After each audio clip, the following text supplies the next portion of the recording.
Hello, everyone. This is the April meeting of the SeaTac Airport Stakeholder Advisory Roundtable, or StART. We have a full agenda tonight and a lot of people signed up, so we're going to go ahead and get started. I'm Brian Scott with BDS Planning, the facilitator. Hopefully you can all see my screen share with the title slide here. A lot of folks on the call. If you can keep your cameras on, that would be awesome, especially StART members. Our agenda tonight is a quick welcome and introduction, a review of logistics, ground rules, and the StART process, a federal update from Congresswoman Jayapal, Federal Policy Working Group activities, a briefing on aviation fuel jettisoning and airline procedures, update on the ground noise study and mitigation recommendations, update on the aviation noise working group activities, and then public comment. And we have quite a lot of folks signed up for public comment this evening. Reminder about virtual meetings. I know you've all been in hundreds of Zoom meetings by now, but please participate with grace and good humor. Ask for help with the technology if you need it. Dory Krapanix is here to help if you need it. Please keep your camera turned on, especially StART members. It really helps us know that the communication is happening and that people are engaged. Helps me know when you want to talk. If you're raising your hand and your camera's not on, I won't see it. Be explicit and animated. Nodding your head, shaking your head, thumbs up, thumbs down, waving helps me know what's going on and where we are. Minimize distractions, just like you would if we were in a meeting in a room together. Close the door, put your email away, and stay attentive to the meeting. And when it's your turn to speak, please speak deliberately. And if you use good lighting, we'll be able to see you better. I will note at the outset here that the steering committee made a decision to try this meeting as a hybrid meeting with some folks in person at the airport and other folks having the option to join by Zoom. As we asked for RSVPs in the last few days, overwhelmingly, most people were going to be coming via Zoom, and we decided it was going to be a little ridiculous with 6 or 8 people in a room and 50 people on Zoom. So we decided to go with an all virtual format. The steering committee will revisit that decision and decide what to do at the next meeting. But that's why that change happened. Some quick introductions. I introduced myself, Brian Scott, and Dory Krapanix, my colleague who's taking notes and available for technical assistance if you need it. The StART roster is on the screen now. We've got designated members from the city staff and community members from Burien, Federal Way, Des Moines, Tukwila, Normandy Park, and SeaTac, as well as designated representatives from Delta Airlines, Alaska Airlines, and the Port of Seattle. During the course of the meeting, designated StART members are allowed to speak and ask questions, and only designated StART members. Since there are a lot of people on this call, 57 so far, we expect more, it's going to help if you can use the Zoom hand raise function.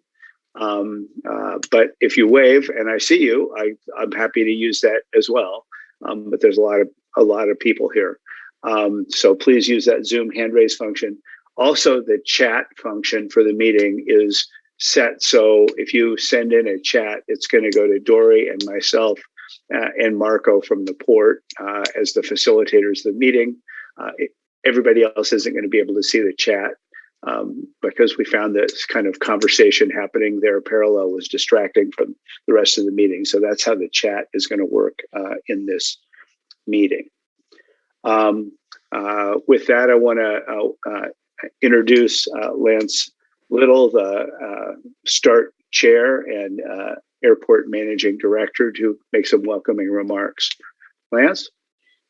Okay, thank you, Brian, and good afternoon, good evening, everyone. As always, we really appreciate you taking time out of your personal schedules to be with us. That's something that we value.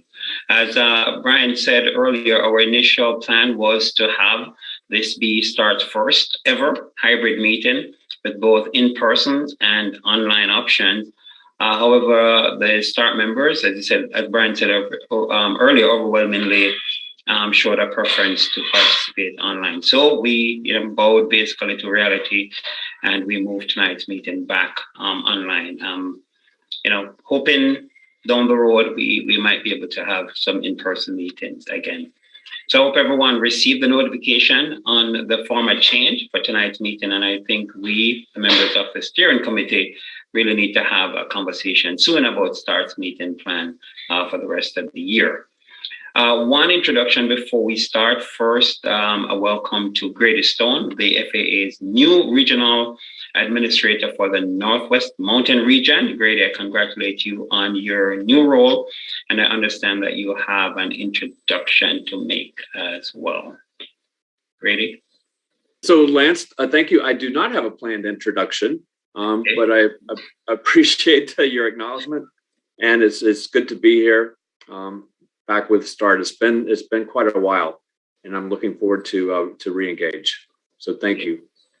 Okay, I thought Dr. Uberoy was going to be with us, and you're going to introduce him, but maybe he's not on. There's so many people online, I can't even say who is on. He's here, Lance. Oh, okay. Hello. Okay, so hi. Maybe he can introduce himself then. Sorry. Exactly. Exactly. Yeah, that's a great course of action. Thank you. Go ahead. Yeah, I'm Vic Obroy, and as you know, in last meeting, Justin Biatsu mentioned that he's moving on to a different role temporarily, so I'll be filling in for him. And my background for the past couple of years, I was involved with environmental review of air traffic projects, so that's what I've been doing in the Western Service area. Besides that, I've for past 20 years or so, I've worked in different lines of businesses at FAA. So I've had a, good flavor of everything that FAA does for the most part. And I'm looking forward to being the community engagement officer for StART. Thank you. Great. So again, great congratulations, and Dr. Uberoy, welcome on board. Glad to have you, even though it might be temporary. Glad to have you on board. We appreciate both of you being with us and your continued involvement of FAA with StART. Okay, so thank you. So every year since 2005, the airport has honored 3 airlines for their noise reduction achievements over the previous year. If you were able to tune into our commission meeting yesterday, you'll know who the latest fly quiet winners are. But if you didn't, let me announce this year's winners who are deserving of a recognition and praise. So 2 of the airlines are honored with achieving the highest noise reduction score based upon 4 categories. The 4 categories are low takeoff and landing noise levels, high compliance with noise abatement flight procedures, 100% compliance with airport ground maintenance engine run-up rules, and low levels of noise exceedances during the late night hours. So the 2 airlines with the highest scores this year are Spirit Airlines and Frontier Airlines. Both airlines operate the very modern and quiet Airbus 320 Neo, have remarkable low levels of takeoff noise versus their competitors, and fly noise abatement procedures very accurately. A very big congratulations to both carriers. Our 3rd quiet award goes to an airline that made a positive change or lessened their noise levels considerably over the previous year. And I should add that this carrier is one that should be very familiar to the StART membership. The award goes to EVA Airways, who changed to the much quieter Boeing 787 in 2021 for their departure during the late night hours. Staff from EVA worked with port staff spurred by outreach connected to StART late night noise limitation program to find a way to lessen their noise. In 2021, EVA introduced a quiet 787 to Seattle much sooner than they planned, and their noise levels have dramatically dropped during these late night noise sensitive hours. So we congratulate all three airlines and thank them for their sincere efforts to lessen their impact on the airport community. So jumping back to tonight's agenda, as Brian said, very impressive agenda. We have Chris Ryalls with the Airlines Pilot Association is with us tonight. Chris, thank you for being here. StART identified aviation fuel jettisoning as a topic of interest, and Chris will walk StART through this emergency procedure, which I should add is a rare occurrence at SCA and airports across the country. He'll cover which aircraft can and cannot jettison fuel, discuss hypothetical scenarios involving fuel jettisoning, and be available to answer questions. Stan and Tom will summarize the recently completed ground noise study and the recommendations the consultant covered at the last StART Aviation Noise Working Group meeting earlier this month. Though the consultant's report is still being finalized, we know enough now to share with everyone tonight the report's conclusion. And my understanding is that we're going to have a very special guest tonight, Congresswoman Jayapal, but my understanding is she's running a bit late. Is that still the case, Marco? We just got word she might not be as late as we thought, so she's not here yet, though. So I'm going to hold off on her introduction, Brandon. I'm going to go back to you, and when the Congresswoman joins us, then I'll go ahead and introduce her. Great, perfect.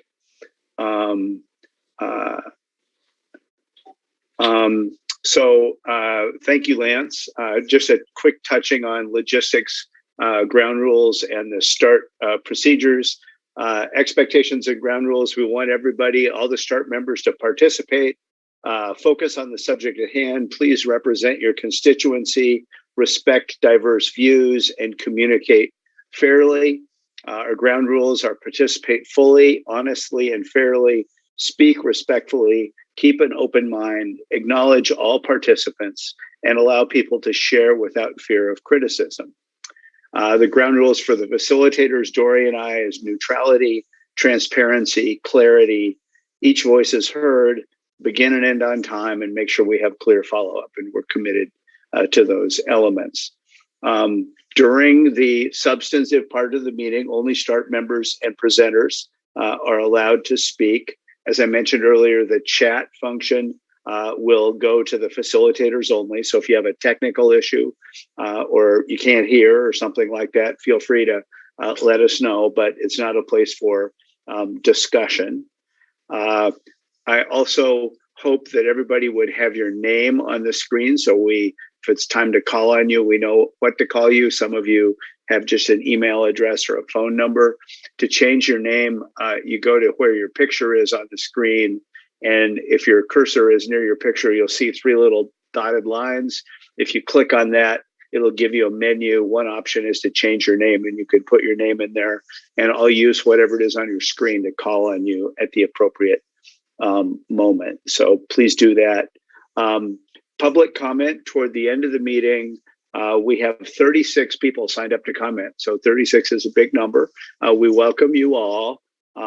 To get through that in the time we have, we're going to ask people to limit their comments to 1 minute or less, and speak when I call on you, and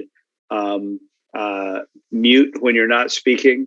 And then if you run over time, I'll give you a heads up when it's time. If you keep talking, I can mute you, and we'll do so if necessary. Hopefully I won't need to do that. Recording meetings, StART meetings are not officially recorded, either audio or video. If you wish to audio or video record a meeting, we ask to be notified prior to the meeting. We have been notified that there's a participant that's going to record this meeting, so everybody knows somebody's recording that. but any recording by participants or members of the public are not considered official or necessarily accurate recordings of the meeting. With that, I have not seen Congresswoman Jayapal join us yet. When she does, we'll move to her part of the agenda because her time is limited. But Eric Schinfeld, do you want to give us an update on the Federal Policy Working Group activities in the meantime until the Congresswoman is here? Absolutely. Thank you so much, everyone. My name is Eric Schinfeld, Senior Manager of Federal Government Relations for the Port of Seattle and Seattle-Tacoma International Airport. We're so excited to have Representative Jayapal here tonight, and I will just do a quick update on the Federal Policy Working Group that met just a week and a half ago there to talk about actually this meeting and then some other items. So really two things we want to update you on that we discussed in the Federal Policy Working Group beyond our normal sort of what's happening in DC discussion.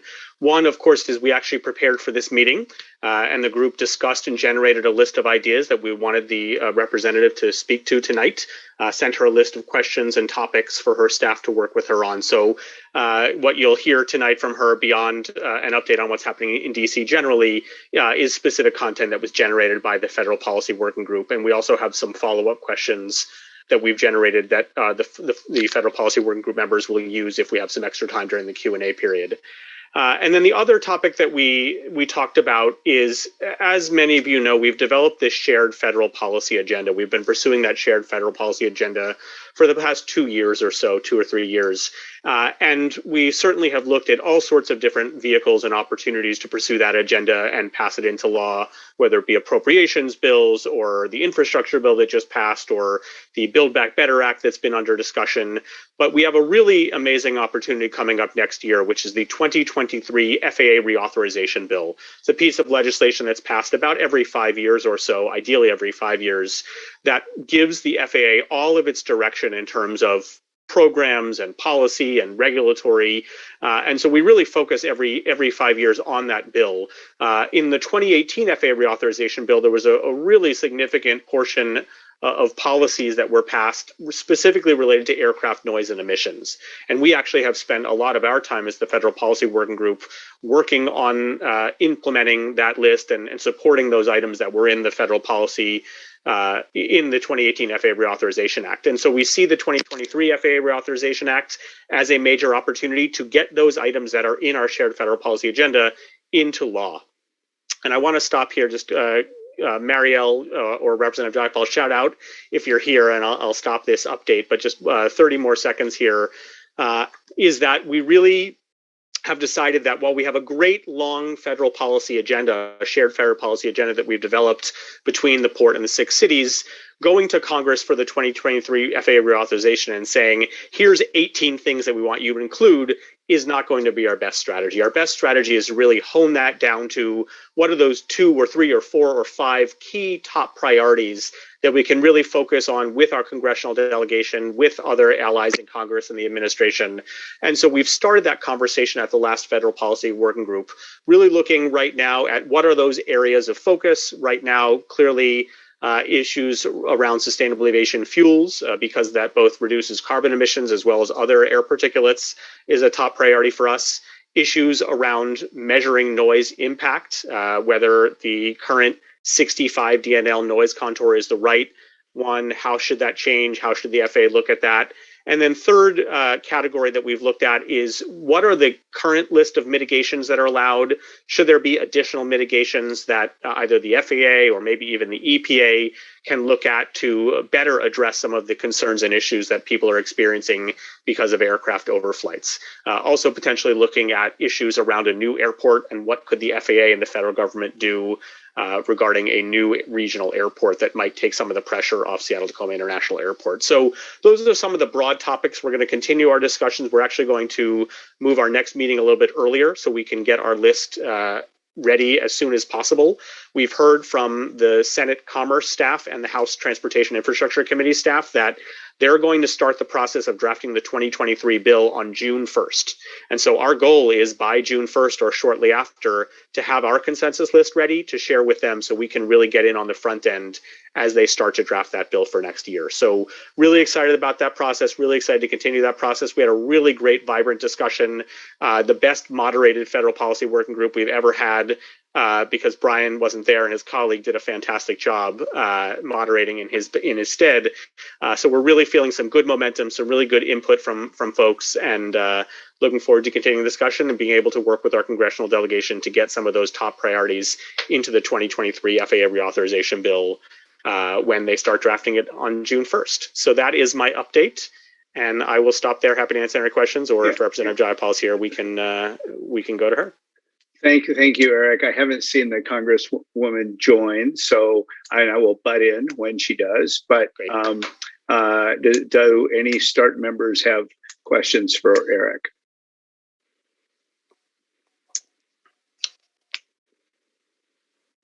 Great. If they don't, I'll just say one last thing about our approach to the 2023 FAA reauthorization bill, which is that the 2018 bill, like I said, had a lot of fantastic content related to aircraft noise and emissions. A lot of those were focused on studies. And studies are important. Studies are the way to lay the groundwork for a number of really important issues. But we really have developed a consensus within the Federal Policy Working Group that yes, there might be a role for studies in the 2023 FAA reauthorization, but we would also like to really try and focus our top priorities on action.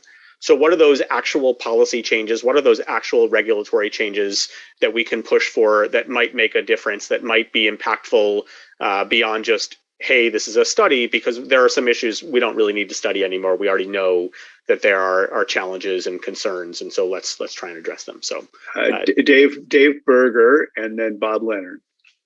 Thank you, Brian. I was curious, Eric, since I missed the last Federal Policy Working Group meeting. You mentioned one of the priorities being revisited. Here's the Congresswoman. Let's hold that for just a moment. Lance, would you like to introduce our guest? Oh, yes, I definitely will. Thank you. As I said, we have a special guest today, Congresswoman Jayapal. Congresswoman Jayapal represents Washington's 7th Congressional District, which encompasses most of Seattle, several communities north of Seattle, and Burien, White Center, Normandy Park, and Vashon Island. Numerous federal restraints are placed on airports when it comes to implementing programs and initiatives that tackle aviation noise and emissions. We need a strong partner at the federal level to help us extend our reach and influence, and we have that strong partner in Congresswoman Jayapal.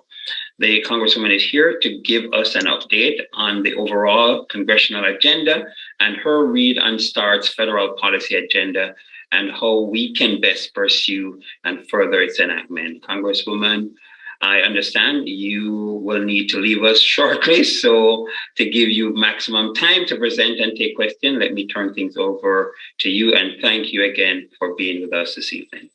Lance, thank you so much for that introduction. It has been my real honor to work with you all and to represent Washington's 7th Congressional District in Congress. I know also that we have a number of constituents from Vashon Island with us today, so I just wanted to acknowledge and recognize that and say thank you for joining this table. I think the unique challenges that airport communities face, from emissions to noise to congestion to health hazards, really make collaborative forums like START so important. So again, thank you to everybody that is a part of this for your work in elevating these issues and advocating for substantive change.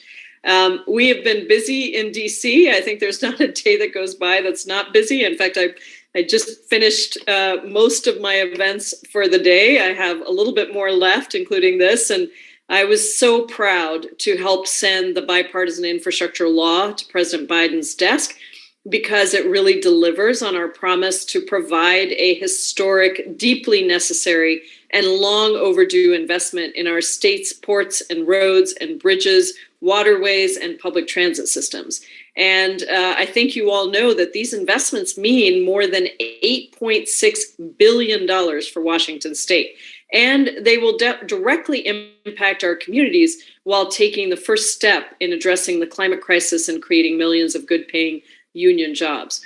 So the legislation has been passed by Congress. It's currently in the implementation stage. Federal agencies are rolling out the individual programs and the fact sheets and the webinars and the notices of funding opportunities. So my office has been working very hard to ensure that the information is being distributed to our communities through efforts like briefings and Q&As with Department of Transportation, as well as supporting applications for the funding. And I'm also working very hard to pass a budget that truly invests in our communities, in climate action, in housing, childcare, healthcare, and so much more, by also challenging some of the investments in a bloated Pentagon budget that we keep spending when we say we don't have money for some of these other critical investments that we need to make. I recently introduced an urgent and necessary bill, the Climate Resilience Workforce Act, to invest in creating an equitable and skilled workforce necessary to prepare for and respond to the effects of climate crisis, and to create a federal office of climate resilience that would allow local communities across our country to plan for, really plan for and prepare for climate resilience in their own communities. So this bill would create millions of good paying union jobs, and it would center our most impacted communities and build a stronger, greener, and more resilient society. We just had a great rollout press event and rollout in Seattle with a number of community partners. And you may have seen the Seattle Times actually editorialized on the bill and wrote a really wonderful piece about the need to pass that kind of a bill, I'm also fighting for sustainable aviation fuel measures and for environmental health protections to protect near port communities. In fact, I just joined my colleagues in sending a letter to the president and to congressional leadership requesting support directly for sustainable aviation fuel. I am also proud to be an original co-sponsor of the Protecting Airport Communities from Particle Emissions Act and the Quiet Communities Act, in addition to being a co-sponsor of the Sustainable Skies Act, the Aviation Noise and Emissions Mitigation Act, and the Noise Mitigation Repair and Replacement Program Act. Look, when I ran for Congress 5 years ago, this was a top issue that came up when I went to talk to my constituents across the district. Well, not my constituents at the time, but I said then, and I have committed to really being engaged in this issue. And so I really believe that all of this legislation is critical to achieving a meaningful solution for the many communities and transportation stakeholders that are concerned with noise and health challenges that we've been struggling with for so long. So I really appreciate your advocacy and efforts to drive forward change through your federal policy priorities. And I'm proud to support many of the efforts that are outlined in your agenda, including the legislation that I just mentioned, and advocating to protect the largest investment in public transportation in the infrastructure bill. I also wrote to congressional leadership to urge my support for high-speed rail funding, and environmental justice has been one of my top priorities since coming to Congress, which is why I launched the United for Climate and Environmental Justice Task Force and have pushed the EPA to accurately map environmental justice communities and to direct federal funding equitably. Invited Mitch Landrieu to come and talk to the Congressional Progressive Caucus, which I chair, 98 members, to talk about the importance of this environmental justice work. And in fact, tomorrow we have Administrator Regan coming to speak to the Progressive Caucus as well. This is a top issue for us. I joined a letter to the administration to prioritize mandatory pollution reduction in environmental justice communities. And all of these measures would benefit near port communities and prioritize the reduction of particle emissions to improve health and environmental health and human health. These conversations with members of Congress that you're doing are so important for advancing your federal legislative agenda. We can take every route available to us so that we can maximize impact. And that includes broad efforts like advocacy for climate provisions in the Build Back Better Act, in whatever piece of legislation we're able to pass that will get 50 votes in the Senate and 218 in the House, as well as specific legislation like the Sustainable Skies Act. So I really encourage you to continue to engage with my office so that we can continue to lift up your concerns. I am absolutely committed to reducing aircraft noise and pollution and alleviating the associated impacts of airport activity on near port communities. Just recently, I supported the Port of Seattle's application for a U.S. Department of Transportation RAISE grant for SeaTac Airport's Access Improvement and Congestion Relief Project. And the infrastructure law is going to also provide significant opportunities to invest in public transit to reduce the strain of traffic and improve the physical infrastructure of our cities. So I promise to keep fighting for you to bring this funding home, and I'm very much looking forward to our continued partnership with START to do this and many of the other priorities that are on your agenda. Thank you all so much for inviting me to speak with you tonight, and looking forward to our conversation. Thank you, Congresswoman. Do you have a few moments to take a few questions? I think I do, unless they tell me otherwise. Yes, you have a few moments. Okay. Are there START members who would like to ask the Congresswoman a question? Bob Leonard. You're on mute, Bob.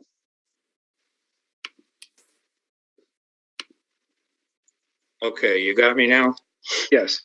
Okay, I'd just like to ask, the infrastructure bill that was just passed gives $240 million to the Port of Seattle for improvements and various and sundry things, $16 million to Payne Field, but we noticed that it gives zero to any way to find a second airport.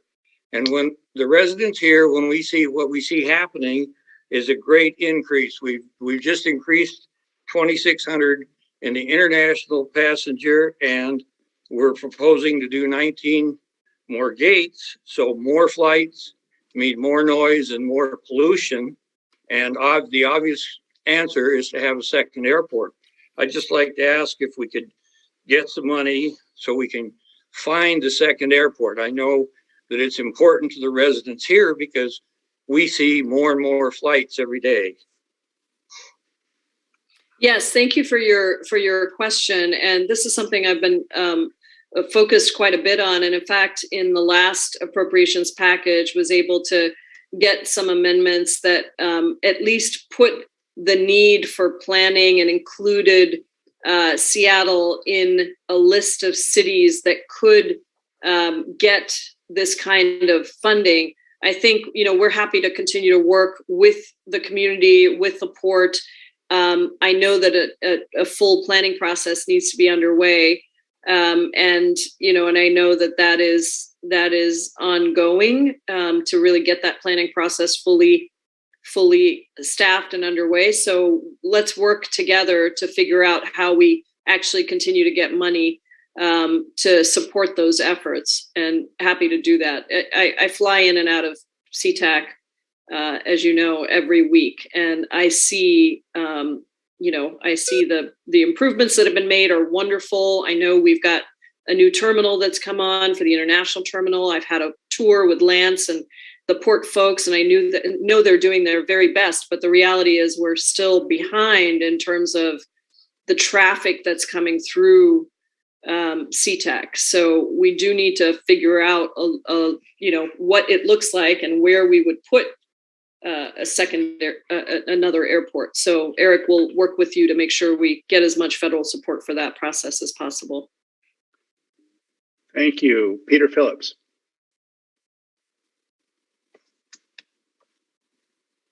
Thank you, Congresswoman, for your comments.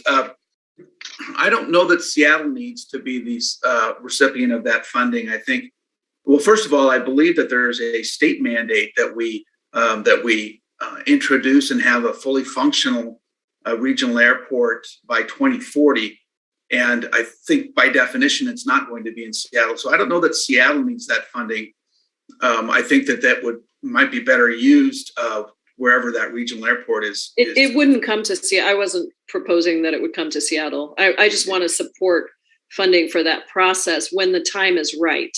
And you're right. It's a process that has to start taking place. Well, I mean, it is already starting to take place, but it's a process that if there's a way federal funding can support the process, it's not going to be in I doubt it'll be in the 7th district. But it's my job as a representative of the region and the state to make sure that we've got functioning airports that can handle the traffic that come through. And certainly Seattle is the beneficiary of a lot of the people who are traveling. So it's important to me, but it doesn't mean the funding is going to go to Seattle, just to be clear. Yeah, and of course, those of us who are on this Zoom call are really adversely impacted on our quality of life, and that's why we're all here.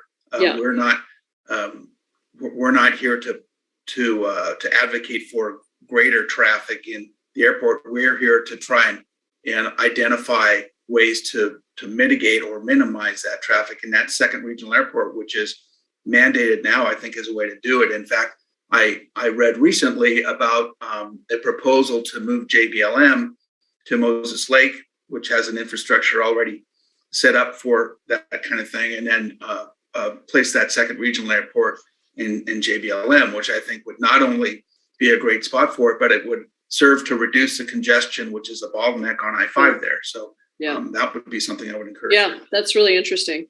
Yeah. I think we got to look at all those possibilities for sure. Yeah. Congresswoman, my sources tell me you're on a short leash. Lance, do you want to make any closing remarks? Well, I'd just like to thank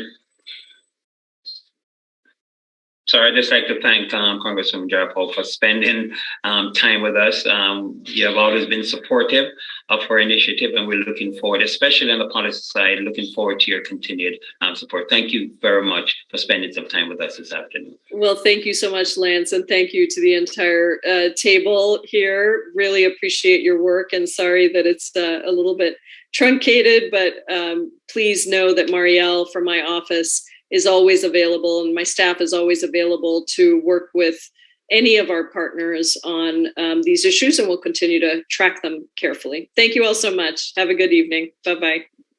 Thank you, Congresswoman. Okay, let me get my screen share going again. So we just did the federal update, and Eric had given us an update on the Federal Policy Working Group's report, and we were taking a couple of questions related to that, and we interrupted that because the Congresswoman came in. Can somebody remind me? Was somebody in the middle of a question? I think Dave Berger had a question he was asking. Thank you. Go ahead, Dave. Thank you. Eric, what I started to ask you, since I missed the working group meeting earlier this month, is on the 65 DNL potential top priority that you mentioned, revisiting that outdated metric. Are you anticipating that the language that would be recommended for the markup of that bill would be for the FAA to look at that again, or look at it for the first time? I know in previous authorization bills they've been directed to do that. Or would it be the more recent discussion about the EPA perhaps being the agency that ought to take on that responsibility? Did the discussion get into that? No, thanks for that, Dave. We haven't gotten to that level of detail yet. I would say two things really briefly. One is that some of you remember that the FAA came out, I think it was maybe a year ago at this point now, with its noise annoyance survey. And their finding was, hey, a lot of people are really annoyed by noise, and it's not just people within that 65 DNL, it's people well beyond that. And they put out sort of a notice for public comment and said, what should we do about this finding that so many people are annoyed by noise? And so we wrote a letter, the port and the 6 cities wrote a joint letter that said, what you should not do is more studies about the impacts of noise. We already know about the impacts of noise. We already know about noise annoyance. Now is the time to make a decision.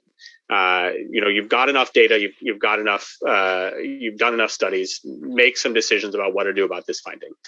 And we have heard that the FAA is not close to taking that next step. And so our discussion at the Federal Policy Working Group meeting a week and a half ago was, we don't necessarily know exactly what we are going to say or ask for. Are we going to give them a specific direction? The one thing that we did have consensus on was to give them a deadline.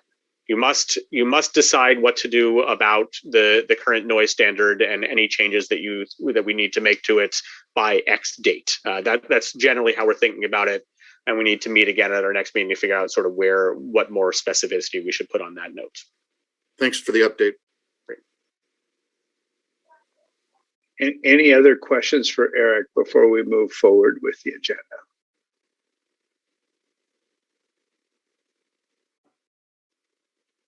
Okay. Thank you, Eric. That was very useful and connected strongly with the Congresswoman's remarks. Thank you very much for that.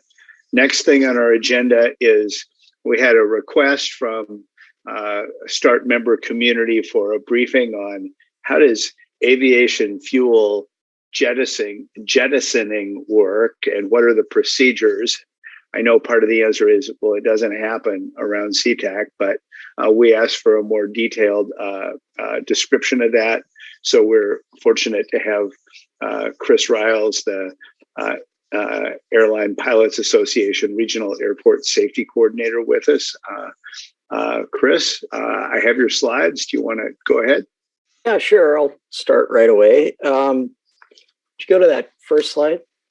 First of all, thanks for the opportunity to speak to you tonight. My goal is to provide a bit of an explanation and maybe some context surrounding the issue. Since I'm a pilot, I'm going to come at it from that perspective. I'm a pilot. I'm flying the Boeing 777 currently, and I've flown other types as well. In addition to my day job as a pilot, I am the Aviation Safety Coordinator for the Northwest Mountain Division, but also I'm the Airport Safety Liaison for ALPA assigned to SeaTac. I'd like to note that I am not here representing any specific airline, and my comments about the procedures are pretty general in nature because they differ from airline to airline. In addition, I'd like to emphasize that my comments represent my personal observations based on my experience. The next slide, please. There are some points I'd like for you to leave here with. First of all, fuel jettisoning is an important safety function for some airplanes. The majority of airliners do not have the ability to jettison fuel. And for Seattle, that number of airplanes departing that have the capability to jettison fuel is something less than 4%. Jettisoning is always used to meet an emergency or non-normal situation, and a normal flight is never predicated on its use. It is also not a very frequent event. Most pilots will go through their entire career without ever jettisoning. While it's not unheard of, it's a pretty rare occurrence. The next slide, please. I think the first question that needs to be answered is, what is fuel jettisoning exactly? This is my working definition for this talk.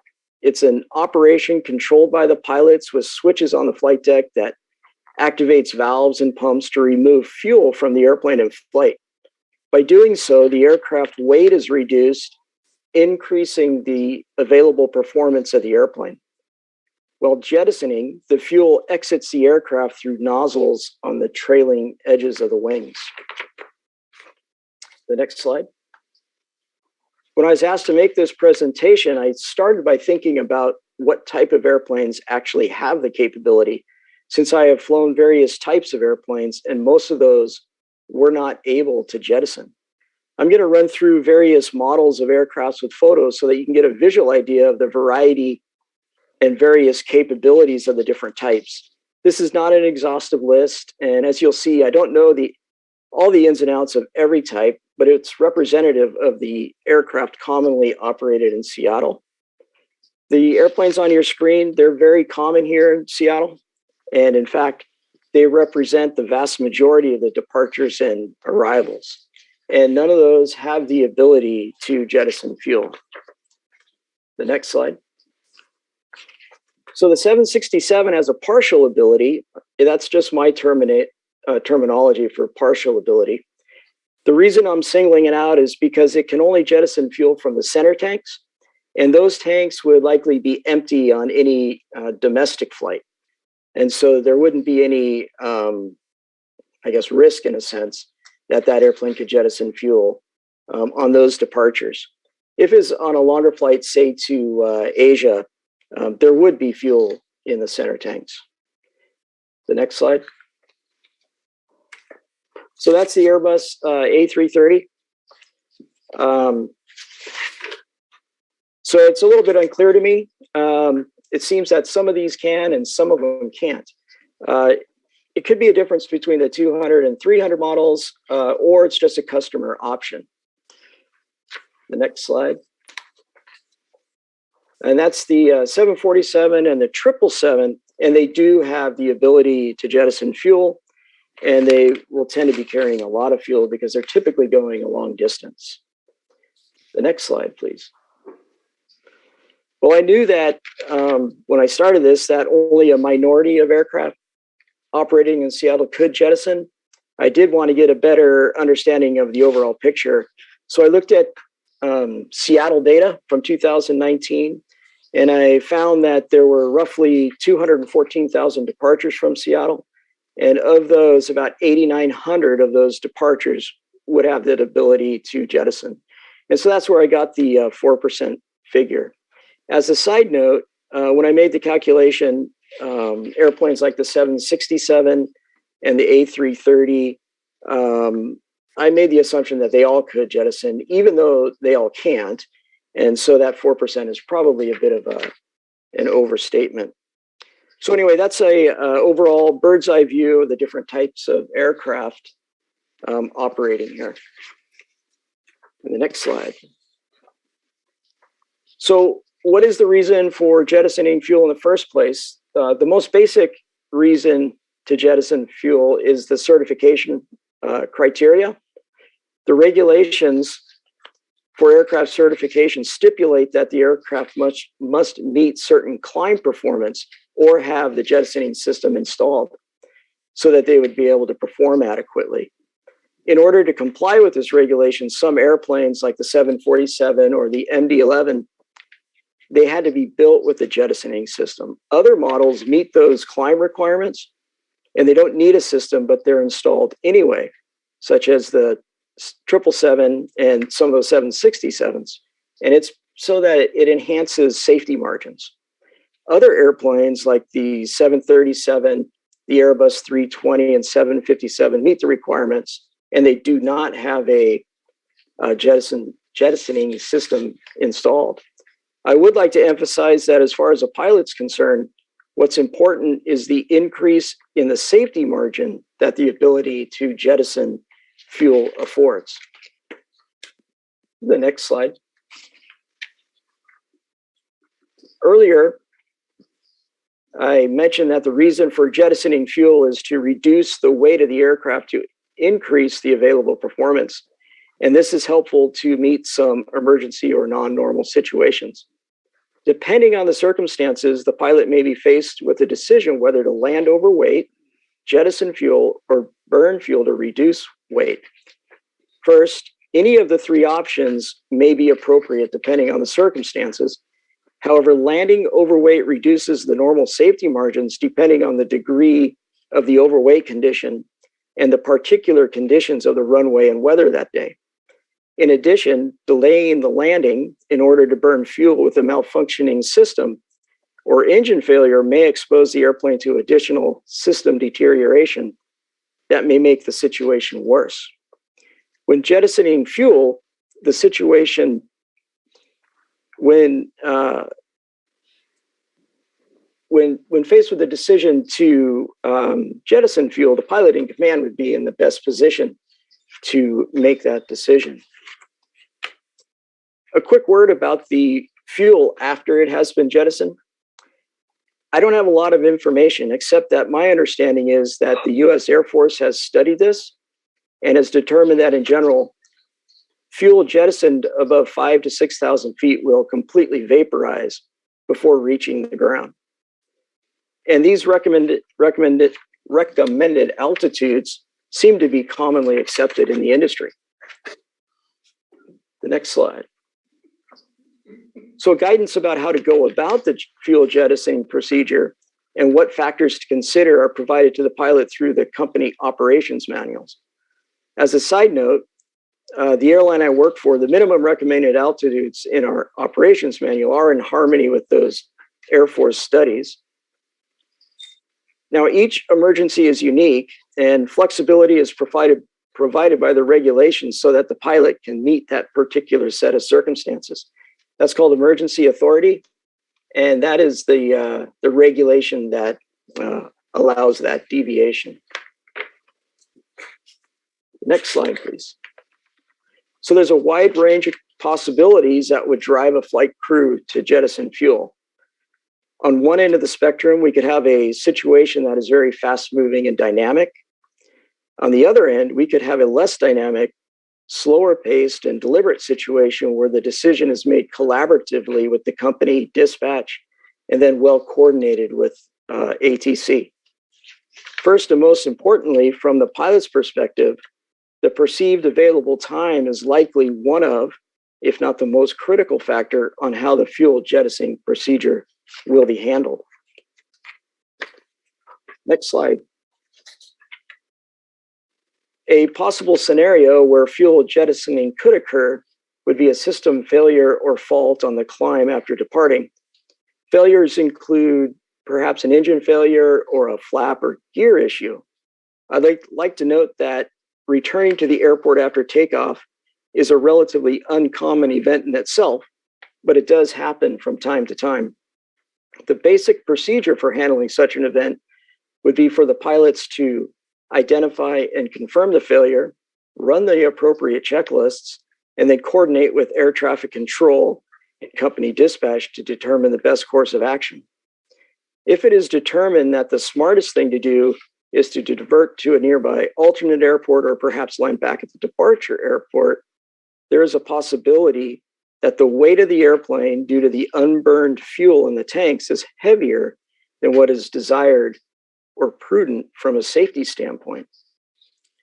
With that in mind, pilots would evaluate the landing performance and consider many factors, including the runway distance required, the go-around performance, the runway condition, whether it is wet or slippery, are there gusty winds or any low-level wind shear. And they would also consider if there would be any other follow-on difficulties like hot brakes or deflated tires. The next page, next slide, please. For comparison's sake, for the airplane that I fly, a normal landing on a typical day in Seattle with a wet runway, because that's often the case, at maximum landing weight would require a minimum of about 5,000 feet of runway available. But for the same airplane landing at or near maximum takeoff weight, and this would be an airplane returning immediately to the field in a maybe a non-normal configuration, it would require somewhere between 8,000 feet of runway all the way up to maybe 13,500 feet of runway, depending on the severity of the failure. So with those numbers in mind, go to the next slide. So those are the runway distances at Seattle. 16 right is 8,500 feet, and the center is 9,500 feet, and about 12,000 for 16 left. So you can see how options can become limited in a non-normal or emergency situation. In fact, some situations, the airplane would require more runway than is available without the ability to jettison fuel. The next slide, please. I guess I also have to mention the possibility of a medical emergency. In such a situation, the flight attendants and pilots have procedures outlined in their respective manuals. The procedures are generally step-by-step process, similar to the systems failure example. One thing to note, it's common that companies maintain a system where physicians are available to communicate directly to the pilots. And the physicians can then offer advice about what the best course of action would be for the flight in light of the severity of the medical condition. whatever the resulting plan is, it could include diverting to an alternate airport, and fuel jettisoning may be a possibility. Chris, you've got a question. Michael, go ahead.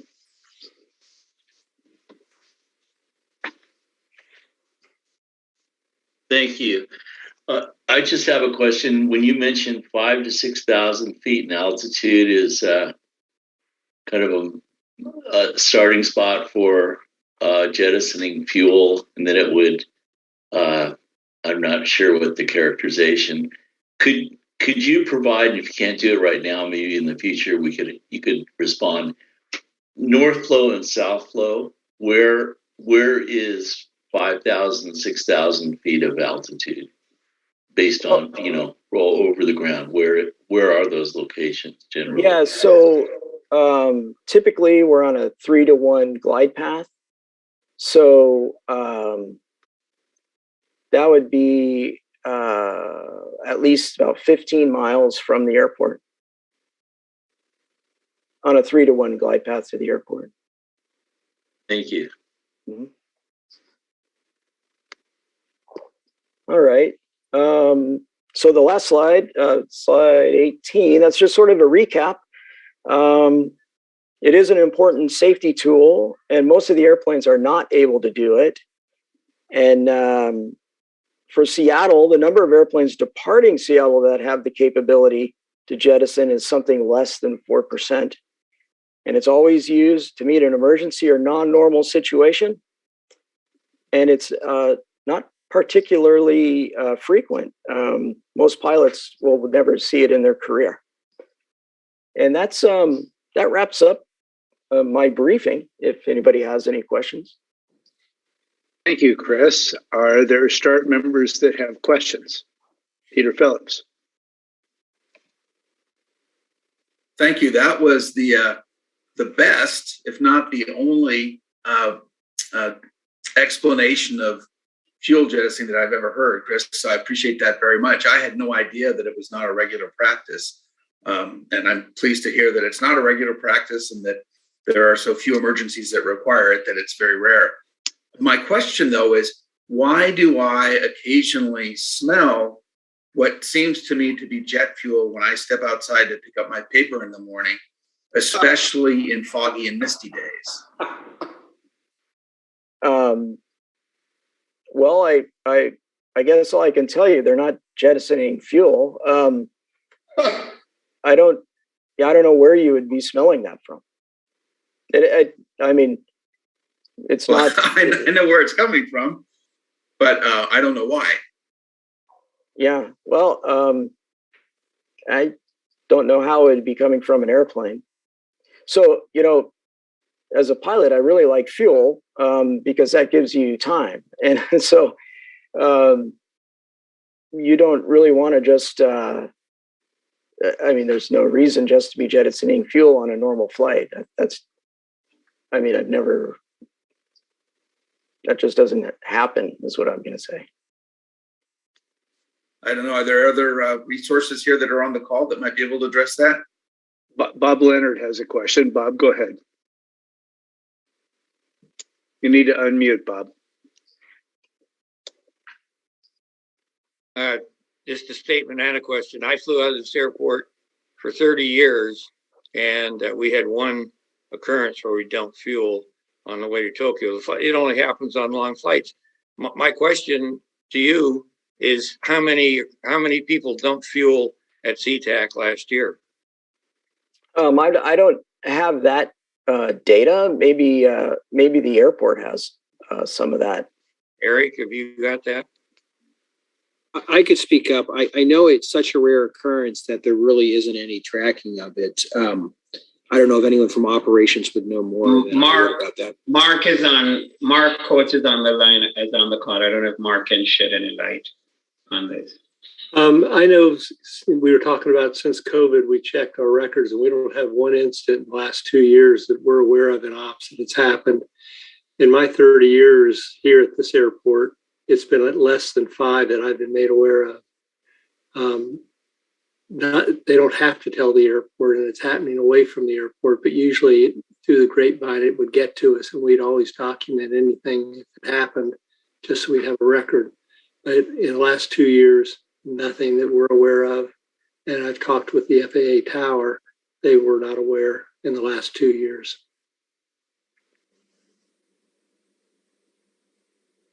Are there other questions from START members?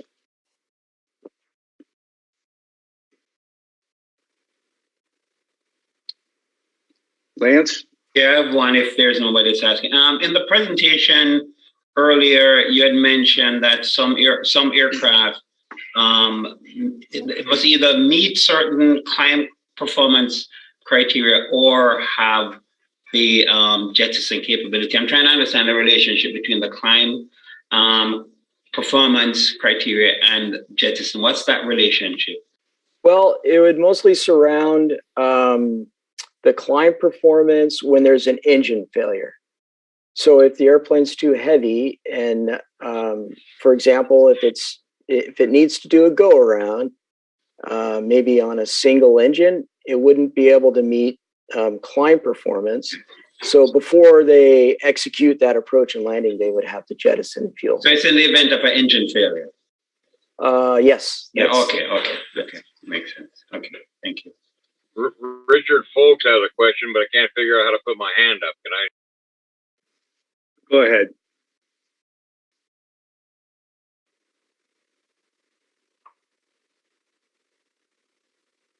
I think we have non-START members asking questions. All right. Let's move forward then. Chris, thank you. Oh, Brian, I had one. If I could just jump in at the end here, and this is build off of Chris's presentation. Again, Marco Milanese, Community Engagement Manager here at the airport, and this kind of follows up to what Peter Phillips just brought up. And when we proposed this as a topic at the steering committee meeting to talk about what Chris just presented on, it naturally lent itself to a larger air quality presentation. And so we reached out to the Puget Sound Clean Air Agency, and the goal was to get them to come to a START meeting and present after Chris's. Unfortunately, they weren't available, so we'll work with the steering committee to see if we can identify another time where they could come on in and ask and answer questions and present to this group. But again, that's a determination made by the steering committee. They did want me to mention a few quick things to share with this group. One, that they do have a lending program of fine particle pollution sensors. That you're talking about the Puget Sound Clean Air Agency. Yes, the Puget Sound Clean Air Agency. Yeah, thank you. So they do have a lending program of fine particle pollution sensors that they make available to the public, and there's an application for that on their website if anyone was of interest in figuring out what they were smelling or experiencing in their communities. They also announced that they soon will place a new regulatory fine particle pollution monitor in the SeaTac airport communities. They're in the early stages of identifying a site for that monitor, and their plan is to have that in place by the end of 2023. And again, they'd be happy to come and talk to START about that. They're also in the process of updating their strategic plan with a timeline to complete that by late fall of 2022. And they'll have an online open house, and they recommend that people go to their website, sign up so they can track that process. But again, they would also be willing to come on in and talk to START about that more as well. So I just wanted to bring those items up because I felt there was a real connection to what Chris just reported on and that Puget Sound Clean Air Agency possibility of coming here in the future. That makes sense, Marco. Thank you. That was certainly responsive to Peter's concerns. So, Chris, thank you so much. That was a super informative presentation. I know there were a number of questions that got addressed. So, thank you so much. We appreciate you coming and joining us. Oh, good. I hope it was helpful. Good. I'm sure it was to many people. Thank you so much. So I'm going to move us forward. We've heard before about the progress of the ground noise study that moved far enough along in that study now that we've gotten to mitigation recommendations. So we want to give you an update on that. And we've got Stan Shepard and Tom Fagerstrom from the Port of Seattle noise programs. Stan and Tom, take it away. All right. Thank you, Brian. I'm Stan Shepard, and as it says up there, I'm the manager of the airport noise programs. So as most of you were aware, we started a ground noise study in 2020 and then took a pause due to the pandemic since air traffic really was declining at that time. And we wanted to make sure that we were understanding what typical daily noise would be like with a fleet that was reflective of what it is in a normal year. So we're getting back to that. We resumed the study in 2021, starting with monitoring in the community, noise monitoring in the community, and Tom's going to talk a little bit more about that in a minute. This study was intended to identify typical noise that emanates from an airport, our airport, and with such things as taxiing, thrust reverse, landing, takeoff noise, auxiliary powers, and whatever else we could find out there that might make some noise within the communities. Our consultant has been wrapping up that study and has proposed a few mitigation options based on the results of identifying the noise sources. And the report that they will be giving us in a few days here is several ideas and possible noise reduction. So at this stage, we haven't vetted all of them for feasibility, which could be rather complex, even though they sound like an easy solution. We will be working further with the noise working group in the near future to review the options in more depth, and we may choose some to recommend moving forward and others may not move forward based on feasibility. All of the recommendations that Tom will go over tonight have challenges, and we recognize that, but there are some ideas that have some merit, so we would like to look into those further. So I'll turn it over to Tom now. Okay, thanks, Stan. There's a slide. Okay. So HMMH delivered a comprehensive presentation covering each of the identified causes of ground noise at SEA. They presented noise modeling results that displayed the effects of various types of potentially feasible mitigation for each of these noise sources.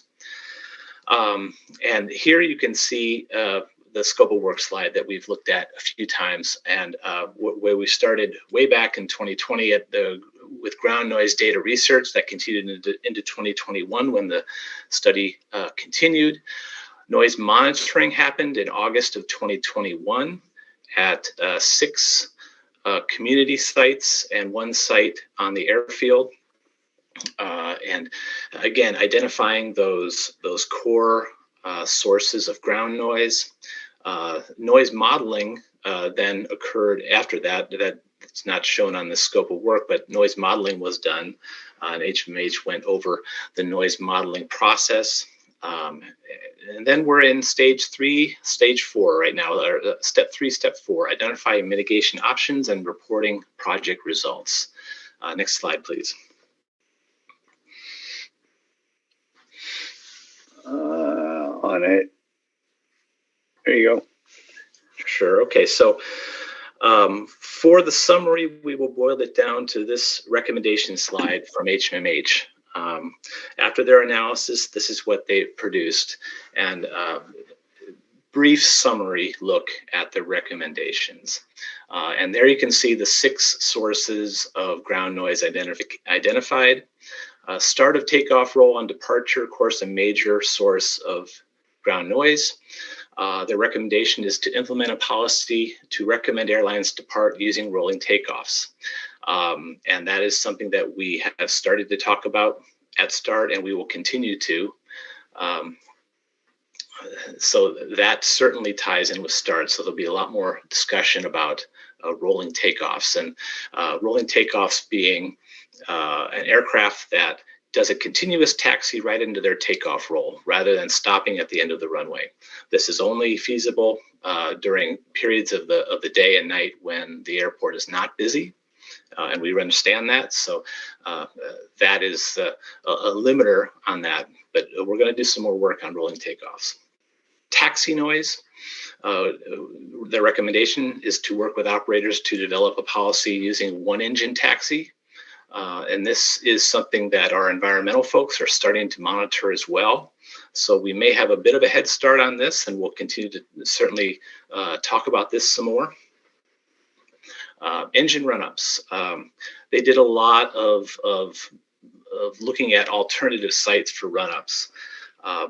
And so their recommendations are generally to review their results and to see if there are any areas that exist to move primary run-up locations that take advantage of existing structures to block the noise. This is a challenging one. Those sites may not exist on a relatively small airfield that we function on, but we will look at that. Reverse thrust. Their recommendation is simply to work with the operators to improve voluntarily not applying reverse thrust during nighttime operations and amend chart languages to have that voluntary limitation to be at all times of the day. We currently have language that exists during nighttime hours to voluntarily limit use of reverse thrust when possible. So we will look at maybe strengthening that language a bit. We'll look into that. As far as aircraft queuing, another source of ground noise, their recommendations are to develop a policy and encourage the FAA to implement sequencing to reduce or eliminate aircraft queues to departed SCA. And that's something that is an FAA program, whereas aircraft will leave the gate at timed intervals to go directly to takeoff sequence as a way to limit queuing, which is a major source of noise, that general noise din that people hear close to the airport that HMMH talks about. And finally, APU, or auxiliary power units, the small turbine engine that is in the tail of aircraft that provides electric power while the aircraft is on the ground. Their recommendation to limit the use of that APU is to continue to monitor developments in resolving the power and air-conditioned issues at the gates. Basically, assure that we are providing enough cool air in the summer and enough warm air in the winter from our facilities at the airport, allowing them to shut those APUs down. And once resolved, to work with appropriate port staff to monitor the use and rules enforcement. Again, our environmental folks have a head start on that effort. And that is actually underway, so we can continue that effort strongly. So much of this will be discussed further, and we're going to certainly be reviewing it as well at the port. Next slide, please. Tom, you've got a question. Jeff, go ahead. Okay. Yeah, it's great to see them come up with some recommendations, since I remember the first time I heard about this, they warned us they might come up with nothing. So this looks like progress.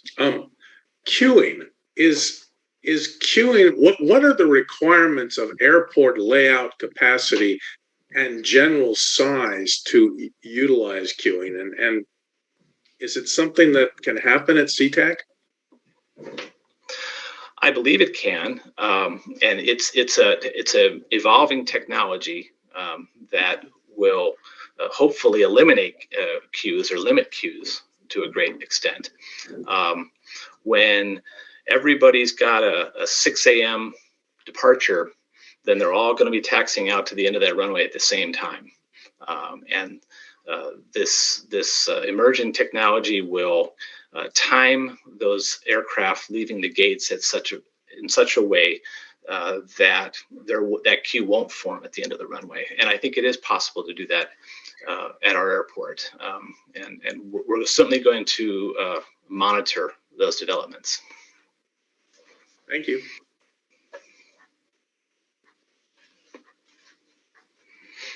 So next steps is very simply, HMH is going to produce a comprehensive report that we're all going to be able to look at and review. First draft expected next month in May. So we're getting to the end and getting to the point where we can start to talk about some of these mitigation recommendations. That's our update.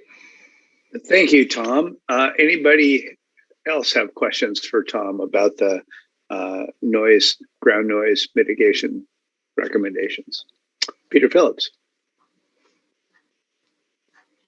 Yeah, it seems I'm quite vocal tonight. That was great, Tom. I'm really happy to see all those proposals, and I'm hopeful that we can implement at least some of them.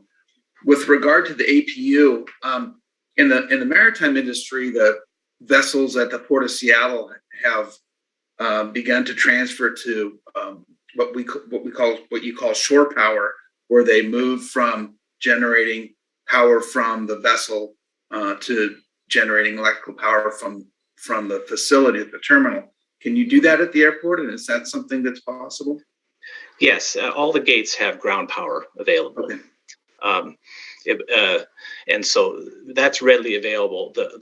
And at most of the cargo hard stands as well, ground power would be available. But the hurdle is getting that preconditioned air into the cabins, making sure you're getting warm air to keep the cabin warm on those cold winter days. And if we're going to be hitting 100 again this summer, we need some strong AC air pumping in there. So that's really the challenge is the airport. We are making improvements to make sure that we have this preconditioned air available at the gates, so the APUs won't be needed for that function. Where does the preconditioned air come from when the plane is in flight? From the engines themselves produce the electricity that power those systems. So it's a question of getting the power at the terminal sufficient to turn the turbines or whatever it is on the airplane to do that. Well, we want to avoid having the engines being used at all at the gate. Yeah, right. Yeah. Okay. Yep. Michael Mathias. Thank you. Just two comments about that. It would be interesting to see among the recommendations which things are actually possible to accomplish or to implement. And the second thing is that there's some kind of order of magnitude relative to impact. Which of those actions, what's the prioritization in terms of what would make the most difference? So as you release this, the report, it'd be nice to have some sort of guidance as to where the focus should be that would actually mitigate some of the impacts. Yeah, that's a good comment. We can dive into that. And I think that's a really good point to carry that on through the noise working group with these recommendations so we can further discuss the feasibility of them and get input from the working group on what we want to move forward in priority.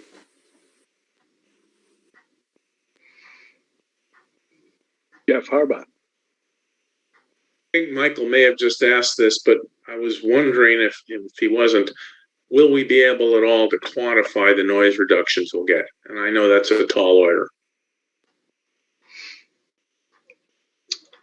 That is a good question. I think there may be some opportunities with our portable noise monitors to do that. We're going to deploy one of our portable noise monitors to help with the rolling takeoffs issue. That'll be very handy to put that on the airfield. So yeah, there could be some opportunities there. Well, you'd need to start by getting a baseline first. Sure. Yes. Okay.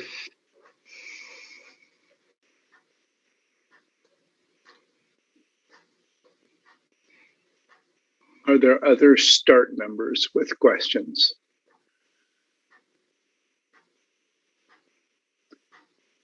Thank you, Tom.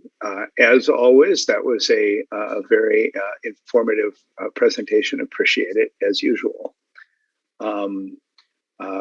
Moving us forward into the Aviation Noise Working Group activities, Marco Milanese is going to give us an update on what that group's been up to. Thanks, Brian. The Aviation Noise Working Group last met on April 11th, and we did cover a whole lot of ground at that meeting. So I'm going to kind of quickly run through the topics and items that we discussed at that meeting. I'm going to skip the ground noise study recommendations that was part of that meeting because you just heard that from Tom and Stan. So we start the meeting like we always do with Tom Fagerstrom going through the aviation near-term noise action agenda, and he reported out on the first quarter results for the late night noise limitation program. And same carriers that we typically see generating the most noise were on that list again with quarter one, and that was FedEx with 56 total exceedances in the late night hours, followed by ATI, which flies for Amazon with 32, and then Asiana with 28 coming in third. Tom also covered at that meeting a really productive conversation that we had on March 31st with ATI, who again flies for Amazon. We've made it an effort of the late night noise program to always have regular meetings with those carriers that have the most exceedances during the late night hours. And again, as I mentioned, the conversation went really well, and it was exciting for us to see at that meeting how closely ATI really reviews the quarterly results when it comes to late night noise that Tom provides them, and how they do share that with their pilots and talk about it. And at that meeting, they requested more detail from the noise programs group about which noise monitors were capturing their noise exceedances, because they want to do some work in terms of figuring out, are there changes they can do as a operator of an aircraft to lessen noise and be below those threshold points around the airport. And so Tom provided them with that information, and hopefully in the coming months we can report back on what changes might be implemented by ATI. So again, a very productive meeting, and we really appreciate that the late night noise limitation program made a meeting like that available. Tom then covered the runway use agreement and reported out that in 2021, we had 1.2 late night landings on the third runway on average a night.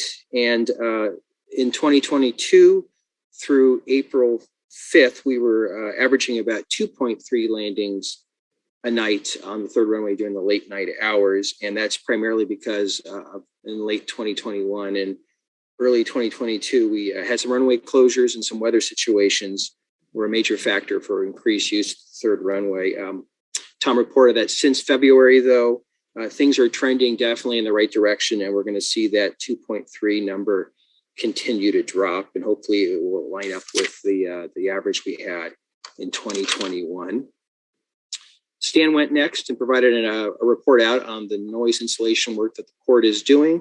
And this was a request that START members had to get regular updates about that work. And so Stan will make this a regular occurrence at working group meetings. We heard about the work that's going on with single family homes, condos, apartments, and places of worship, what work's been done to date, and what's in the pipeline. That was a quick update from Stan. Scott Kennedy from Alaska was part of them, in government affairs with Alaska was part of the meeting, and he reported on the fleet changes occurring currently at Alaska Airlines, and that's primarily the retirement of the Q400-8 and also the Airbus A320, A321neo as Alaska transitions to an all Boeing fleet. They plan to operate a fleet of just 737s and Embraer 175s by the end of 2023. And Scott, if you're there and I've got anything wrong, please correct me. The retirement. Thanks. Okay, good. The retirement of the Q400, which was associated with that westerly turn over Burien. He did discuss at the end of the meeting that as you see less and less Q400s in operation here at SEA, you're going to see a significantly less use of that westerly turn over Burien, which is good news, I believe, for the community of Burien.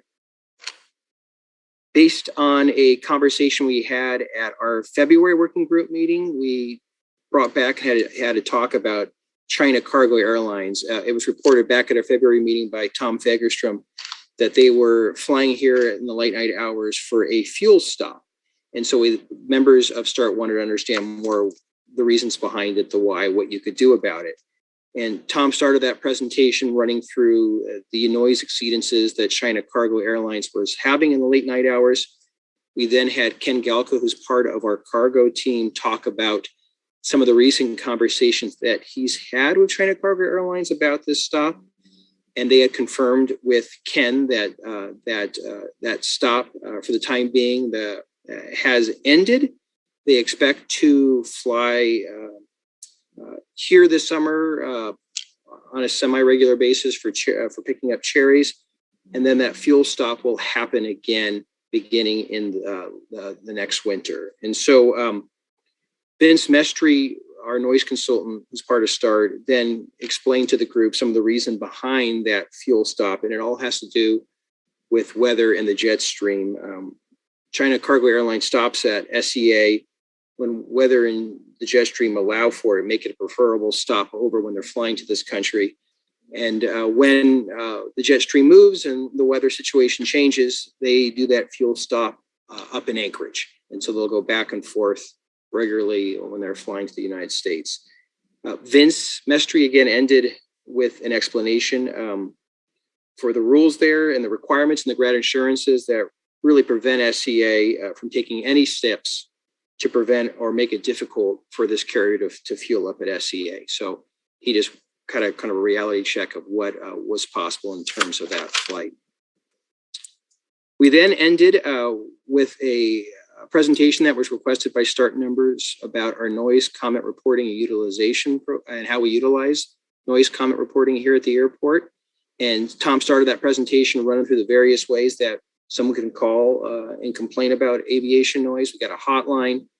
We have a noise comment form. There's a Port mobile app you can use, and there's a public view flight tracking system. And Tom also explained to the group if someone's interested in more information or anything related to what they're experiencing, there are ways that they can request very easily a call back from noise staff.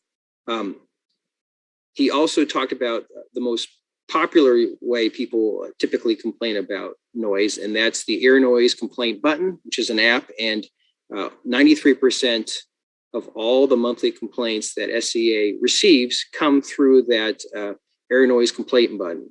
It does provide just a limited piece of information related to what people are experiencing. Typically, when someone pushes the button, we get their name, we get their address, we get the date of when they're experiencing this noise issue, and then it connects it to whatever flight was in the air. So it doesn't you don't get a whole lot of detail as an airport when someone uses one of these buttons. He then ran through our March numbers when it comes to the noise complaints that this airport receives. And then he talked about what we as an airport, how these noise complaints help inform things here at the airport. And one really gives the airport a better understanding of the impacts that the operations are having in the community. Those calls that we get or those button pushing that we get or what you name it, they're really a reflection of what people are experiencing out in the community. And also call complaints also help provide the public with more information about what they're experiencing as well. And so when you work with staff or use the app or whatever, not only are you putting a complaint, but then you can connect that complaint to an actual carrier, a type of aircraft, an elevation, the hour and minutes of the day of when that's occurring. So it does provide the person making the complaint real information about the situation that they're experiencing. He then ended by citing some examples of where calls and letters and emails and other information that we get from people who are complaining about the noise that they're experiencing in their community has led to changes in terms of how planes operate in the air or just how they leads to increased awareness. And he cited examples from 2016, 2017, and 2018. And we've finished that presentation with some quick comments from Vince Mestre, again, our noise consultant, who ended with an acknowledgement of the limited influence that noise complaints have on changing federal noise policy. One, the impact of what we call the button or the prolific complainants do skew the numbers. And so it's hard to get a real sense of what the experience truly is. And then airports have very inconsistent ways of collecting data when it comes to noise complaints. SEA accepts all complaints regardless of where they come from. Other airports do not. So it's you get kind of an apple oranges type experience. And then Vince finally ended with a summary of the FAA's relatively new noise complaint portal too, and how you would use it. So that, in a summary, is what happened back on April 11th at the Aviation Noise Working Group.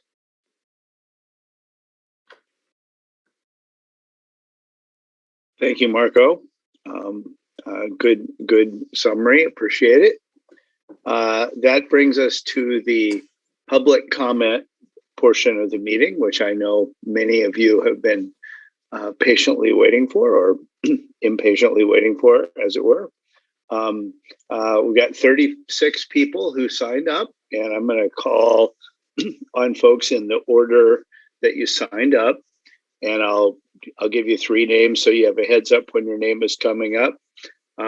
We have not quite 30 minutes left in our time for the meeting, and I want to make sure everybody gets a chance to talk. So please limit your comments to 1 minute. I'll keep a timer going and I'll tell you when your time is done. If you don't stop, I will mute you, but hopefully that won't need to happen. Mostly my experience has been folks are pretty good. So remember to stay muted, and then when I call on you, unmute. You have 60 seconds, and then stop after 60 seconds. I'm going to turn off the screen share so you don't have to look at this slide the whole time, and you can see each other a little better, but those rules are still going to apply. Only the 36 people that signed up. When I call on them, you're limited to 1 minute. Please stay on mute until I call on you.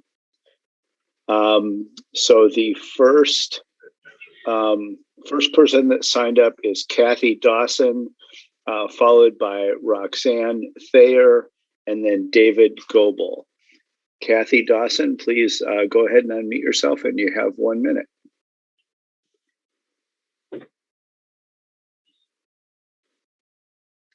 Kathy Dawson, are you there? How about Roxanne Thayer? Some people weren't sent the link, including me. So here's my statement. Eric Schinfeld spoke of noise decisions. Question, how can decisions be made about noise standards without one of the most impacted communities involved? And why do some of you continue to deny Vashon Maury Islands a seat at the START and Highline Forum tables? We are certainly your ally in this work, and Vashon needs to have a seat. We are impacted. You can look at your own maps to see the massive impact that we have suffered since the introduction of Next Gen. Thank you. Thank you, Roxanne. We'll go to David Goebbels, followed by Donald Sullivan and Sue Ellen Staggs. David, you're up.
Please wrap up, David.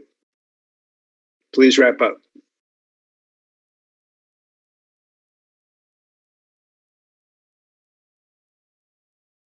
Thank you. Donald Sullivan, followed by Sue Ellen Staggs and Leslie Wright. Donald? Hey, how you doing? I live on the north end of Vashon. I'm basically right under the Vashon waypoint. I'm a commercial pilot, been based out of Seattle for about 20 years, so I'm very familiar with the noise here because I both cause it and I suffer from it. My big complaint is that I know for a fact there's no reason for planes to be flying directly over Vashon. The Hawk's arrival was designed to tie into the RNP approaches on the south flow, and the RNP approaches are simply not used. The controllers radar vector the aircraft just as they always have. So they're basically flying over the Vashon waypoint and then being radar vectored to 5,000 feet. Most of the time they are turning their base legs somewhere between Linwood and shoreline. There's no reason for the planes, number one, to be flying directly over Vashon. They can be flying a curved path as they do during the Bay visual approach.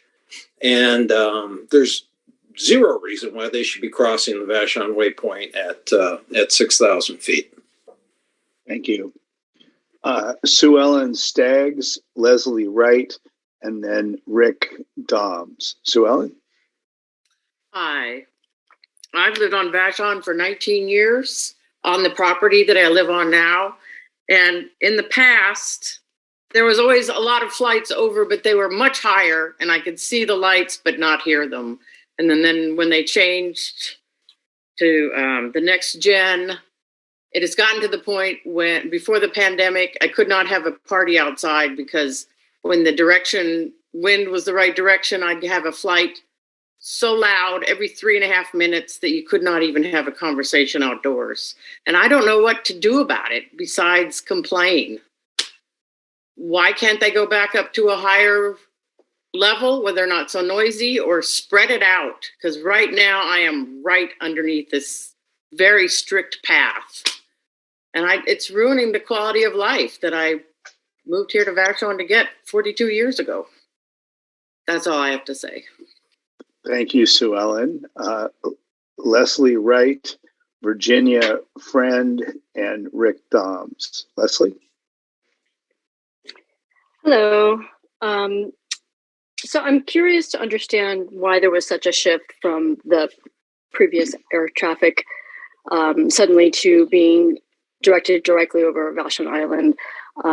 It seems like an unfair burden for the residents of Vashon to have to shoulder, why they can't spread out the flights over several flight paths instead of just directly over Vashon, as the previous caller mentioned. It's a flight every 3.5 minutes.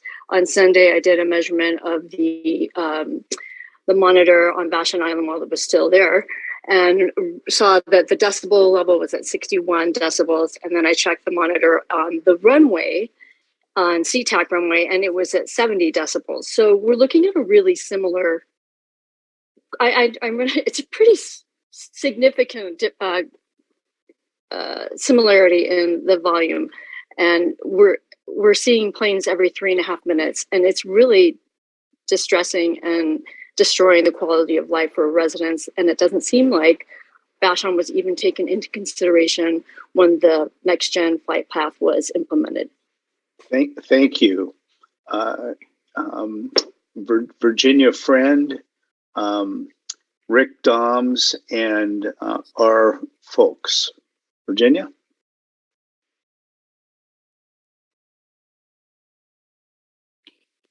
Virginia Friend, are you there? Okay, Rick Dobbs, our folks, and Phil Clapham. Rick Dobbs? All right. Our folks, Phil Clapham and Beverly Skeffington. Yeah, this is Richard Folk. Can you hear me? Yes. Okay. Go ahead. Okay, thank you. I believe Vashon must be included in the SAMP EA and EIS plan and must be added to the real START. Must be added as a real START member. I'm reading this off here so I can keep it in track. And why has the noise control board been removed from Vashon? Is it going to be returned? If so, it should be two, one on either end of Vashon. I actually live on Maury Island, 48 years here, and it's really getting miserable with all this noise going over there. And also at 6,000 feet, it's any fuel coming out of there, out of the exhaust and whatnot, is not going to be dissipated before it gets here. Didn't the previous person say 5,000 to 6,000 feet? Anyways, Oh, why is there such a short time, 1 minute, for all these comments and whatnot? We got to race through these things and have hardly time to think. We don't get any answers from you. When do we get an answer from you about any of these comments, or do you just take these and throw them in the trash bin? That's about it. Thank you, Richard. You didn't answer the question on my last question. Why don't we get any answers on these? The START meetings are a community forum and an opportunity to give input, and you're getting that opportunity. But I'm not getting answers. Phil Clapham, Beverly Skeffington, and Laura Beenan. Phil? Yeah, hi. I live on the south end of Moree. My house is actually directly under the flight path that NextGen's created. And as we've been speaking here, we've had aircraft coming over continuously every couple of minutes at around 7,000 to 8,000 feet. It's often lower than that. It's not as bad as on the north end of Vashon, but it's still very noisy nonetheless. And during the south flow, it's pretty much continuous. And as many others have commented, the concentration of air traffic over such a narrow strip of the island really does impose an unfair burden of noise and disturbance on residents. And it's really important that we see a Vashon representative as a full member of START, and also that the impact on Vashon must be explicitly included in the environmental assessment for the Sustainable Airport Master Plan. And finally, with regard to the EA, I assume it's still under the case under the National Environmental Policy Act that at the conclusion of an environmental assessment, a determination will be made of either no significant impact or significant impact, which will then mandate a full EIS. So perhaps you could explain what the planned schedule is for the environmental assessment. Thank you. Thank you, Phil. Beverly Skeffington, Laura Beenan, and Bernie O'Brien. Beverly?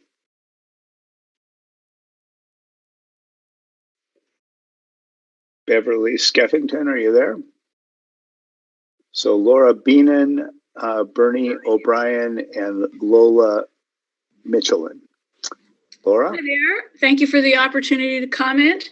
My name indeed is Laura Beenan. I also live on the north end of Vashon, and I might be considered a prolific complainer, but I'd like you all to know that a very small fraction of the disturbances that I feel are actually complained about because of the inconvenience of finding the button or getting out of bed or going on the computer. I lived for 25 years enjoying peace and quiet in my house and yard, and that really has been shattered in recent years. Planes flying overhead at all hours, sometimes after 11 p.m. Often the daily barrage starts close to 4. I'm not opposed to air travel. I fly myself, and many planes, however, fly overhead about 6,000 feet above my house, and the resulting noise disturbance that I have not become accustomed to.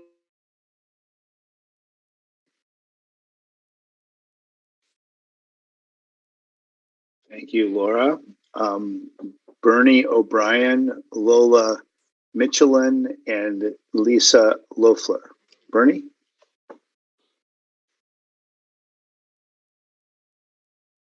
Bernie O'Brien. Oh, looks like you need to unmute, Bernie. It's not on. Okay, how's that? There you go. You're okay, good. Go. Thank you. I live in the middle of the island. I'm reading this off. And the volume of flights that goes over Vashon is tremendous. And I want to know why we can't disperse some of this flight traffic over to the east side of the airport, over Lake Washington. The volume of noise that comes into this area makes it really impossible to carry on a conversation in the middle of the day, even at night or in the morning. And with the NextGen program, I wanted to know, how is the noise issue found acceptable on Vashon with the NextGen program? Who researched that and found it acceptable to put all these flights over the island? And when do we get the answers? Thank you, Bernie. Lola Michelin, Lisa Loeffler, and Jean Coons. Lola? Yes. Well, thank you to the organizers for the meeting, and I'm happy to be here from the north end of Vashon as well. I want to echo many of my community members' request for Vashon to be added into the Sustainable Airport Master Plan, and that we should have a representative on StART. We're obviously being used as a resource, so I believe we should have a voice in how that resource is being used and currently abused. I also want to mention that I myself live on the north end. I have two businesses here, one that is a private vocational school, one that is an animal related operation, and both have been extremely impacted by the air traffic. We can't hold outdoor activities for class, which was very difficult during COVID because of the noise. We used to do a lot of filming for our educational programs. We can no longer do that on our campus. And there was a dramatic impact on livestock. And I also believe that there's an impact on the crops and gardens of the island. This is an island that is rural in nature, so livestock and gardening and growing crops is a big part of what we contribute to the surrounding areas and how we do a lot of supporting our own community. Thank you, Lisa. During the pandemic, when air traffic was lower, we had increased wildlife and the livestock were healthier. Thank you. Thank you. Jean Kuhns, Michael Dawson, and Helen. Jean? Lisa. Lisa Loeffler?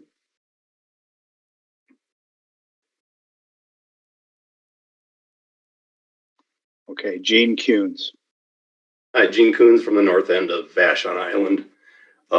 If anybody's keeping track, 100% of the commentators have been from Vashon Island. We need a representative on StART. No ifs, ands, or buts. It's ridiculous that our community is being affected by the smart gen or the next gen. I'm developing a bed and breakfast. It's a problem to have people staying at our property because they're trying to come to Vashon for a rural environment, enjoy nature, and they can't even hear the freaking birds because of the airplanes going over all the time. We've been here 14 years and there was a dramatic change when Next Gen was implemented. We need answers. We need a member on the StART group. Thank you. Thank you. Michael Dawson, Helen, and Jessica Satori. Michael Dawson. Can you hear me? Yes. Great. So I live here on Vashon. I'm directly under the Next Gen flight path. And the impacts are significant. I mean, I don't think I have to go through details because you've heard it from so many people. I spent 35 years involved with NEPA compliance with a variety of federal agencies. And I think that unless these issues are addressed, the federal government and the courts will find deficiencies in NEPA compliance that will delay the implementation of the plan. And as someone who is also a frequent user of the airport, that is the last thing in the world that I want to happen. And so I think that it's really important that the issues be addressed in NEPA compliance, and that a good first step for that would be to add a member from the island on the StART. Thank you. Thank you.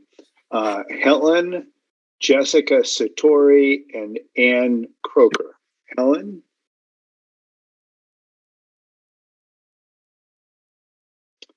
All right, Jessica Satori. Hello. Hello. So I also recommend and strongly urge that we have a participant on the SMART team. We have a high impact to our area. I live mid-island. Just last week, there was a plane. I usually hear the noise late at night. And one time last week, it was 11:35, 1:15, 4:15, and nights like that, there's no sleep that's going to happen. You can see the headphones. I wear headphones during the day when I'm on Zoom calls because I can't hear people. I also echo the person that talked about why doesn't Mercer Island and the east side take some of this traffic? I can see it on the map that there's no traffic over there of the larger planes. I also want to represent people who live on the island who have medical issues. There are people with brain injuries that are asked to come to an island to recover. I myself, serving our country, have tinnitus. It is crucial that I have a quiet place to live and be able to sleep through the night. Thank you. Thank you. Thank you. Ann Croker, Lidta Abibi, and Christine Alkiri. Ann Croker. Hi, I'm Ann Croker, and I don't live on Vashon Island, but I have significant complaints too. But I was wondering with the FAA reauthorization, why NextGen or these patterns can't also be brought up as a major issue. Today, when I was coming back from Des Moines, downtown post office, and I came down the route, it goes by 3 elementary schools, 1 middle school, a community college, several churches. And you notice when the kids are now out of school, that's when I was coming down. And the planes are, it's some as low as 1,000, some 2,000. It's egregious. And how it has been allowed to happen to children and to other people who cannot leave their community if they need to is just is an environmental injustice and community injustice that really needs to be dealt with through the FAA and through any aviation support. The aviation fuels, so supposedly sustainable aviation fuels, will not reduce noise. They will not reduce particulate matter significantly, and they will not reduce the carbon emissions that come from the tailpipe. So thank you.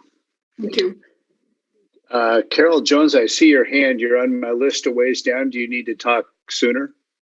Okay, go ahead, Carol.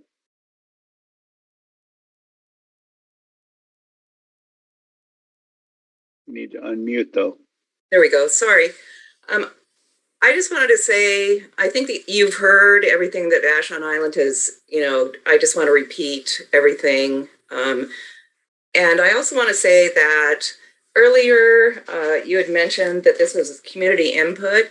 Well, as Vashon Island is part of this community, and so why we're not allowed to have a seat on the START team and then not allowed to be able to put that community input during the meeting to, like the representative, for example, tonight, et cetera, seems a little absurd to me. And so I just urge START to allow Vashon Island to be part of the discussion that's going on. I also just have to say that the FAA absolutely has egregiously put this burden right down the middle of Vashon and in the communities around Vashon or around the airport. And I was just going to say that if you look at the history of the FAA NextGen litigation, for example, NextGen didn't do any kind of a public, to find out how the public felt about what they deliberately decided to do to basically ruin people's lifestyles. Thank you. Thank you, Carol. Linda Abibi, followed by Christine Alkire and James Alkire. I know I'm mashing some people's names. Please bear with me. My phone's out of juice, so I'm done. So, Lidta Abibi. Okay. Christine Alkire.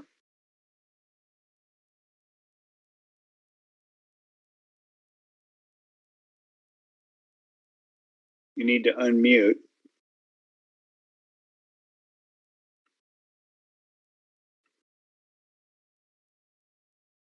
Christine, can you unmute?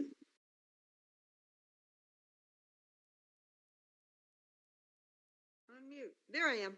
There you are. Great. Right button. Thanks for waiting for me there. Well, my comments are, I could talk for an hour or maybe a whole week, but I've just picked the one comment, the utter,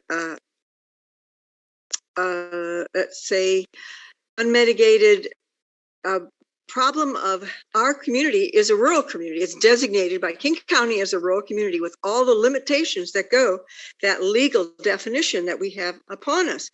And it limits the industrial participation by these islanders. However, we have an industry that is completely industrialized our island in the form of the pollution, the noise pollution that we now suffer as if we live next door to a factory. So we can't build according to those limitations by the rural designation. But why are we then an industrial community? Because the airport and NextGen has created that dual situation for us. I'd like to build a nice factory right here on my property, but I can't. Thank you. I can sure sound like one. Okay, that's it. We're really upset about it. Our life. Appreciate your input. Thank you. Sounded like James was leaving. Gary Peterson, followed by Alan Becker and Bryce Will. Gary?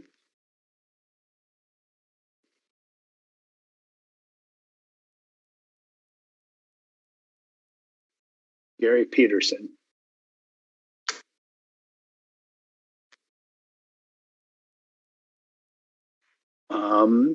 All right. Alan Becker, Bryce Will, and Vashon Bridget. Alan. Hi. I grew up on Vashon and I still live here. Please include Vashon in StART membership and the master plan. But I have a solution for all the complaints from Vashon about NextGen focusing all the flights over us. It's simple. Just reserve the entire airport for the use only of Vashon Islanders and folks from other adjacent communities who suffer from the flights. If no one else from the Ryder region, no one from Kitsap, South Pierce County, the east side, gets to use the airport, then it would make sense to continue to send every single flight just over our houses. Obviously, if we can't have SeaTac all to ourselves, then let's go back to the pre-NextGen pattern, which used to spread the flyovers over the entire Northwest region, since the entire region benefits from the airport. Thank you. Thank you. Thank you, Al. Bryce Will, Vashon Bridget, and unrepresented in Vashon. I would appreciate it if folks would tell us their names when they come on. But Bryce Will.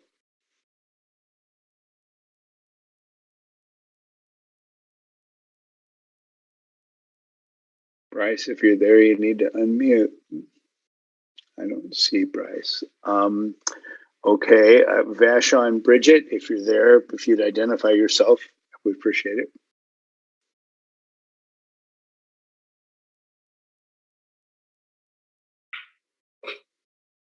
Bridget's here. Okay. Let me put the camera on. Bridget, are you there? We're here.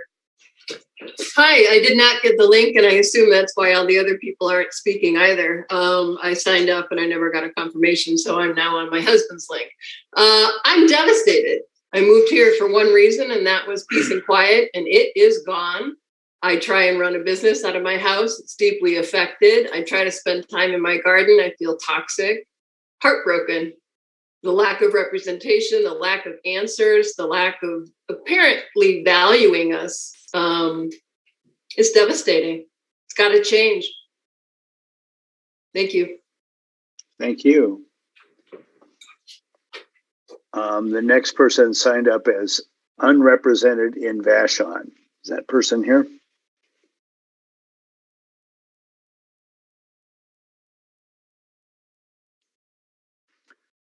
All right, Rob Briggs, Armando Cota Robles, and Frederick Woodruff.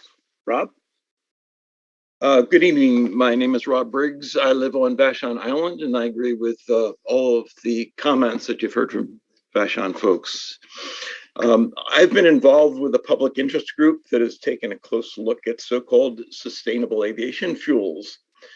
Our conclusion is that while SAFs may be useful in reducing CO2 emissions, they are woefully inadequate to be the centerpiece of SeaTac's response to the climate crisis. UN Secretary General Antonio Guterres recently said that we are in, and I quote, sleepwalking into climate catastrophe, and that our window of opportunity to prevent the worst climate impacts is rapidly closing. Given that the port has no plausible plan to deal with the climate crisis, the SAMP and any plans to increase capacity at SeaTac should be tabled until credible plans have been developed to cut emissions. Thank you. Thank you. We already heard from Carol, so Frederick Woodruff, Kate Spellman, and Jamie Dulfer. Frederick? Oh, is it me now? It is you now. Yeah, I just really have to say, as somebody, I work as a professional counselor with people, and the level of insincerity from you guys is absolutely stunning. Is Stan even on listening to the people from Vashon? I see he's blacked out on Zoom. Stan Shepard calling ya. He just came on and waved at you. Oh, hi, Stan. Last time I was on with you guys, you noted that the number of complaints that come in from Vashon, which are like through the roof, that had absolutely no bearing on decisions that were made related to the island. Can you address that now? Stan, do you want to respond to that? We talked about this before, so I didn't hear you talk about it. Yeah, we're in public comment right now, so let's stay with the comment.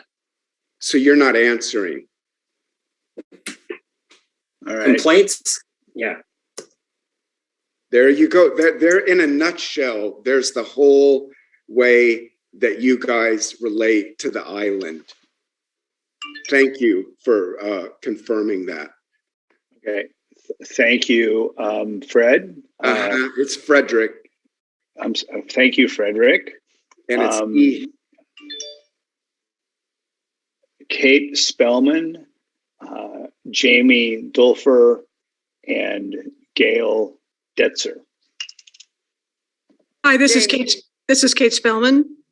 I am on Vashon Island in the North End, and I want to confirm every statement that the Vashon community has stated individually and cumulatively. For starters, we absolutely need to have a member on StART.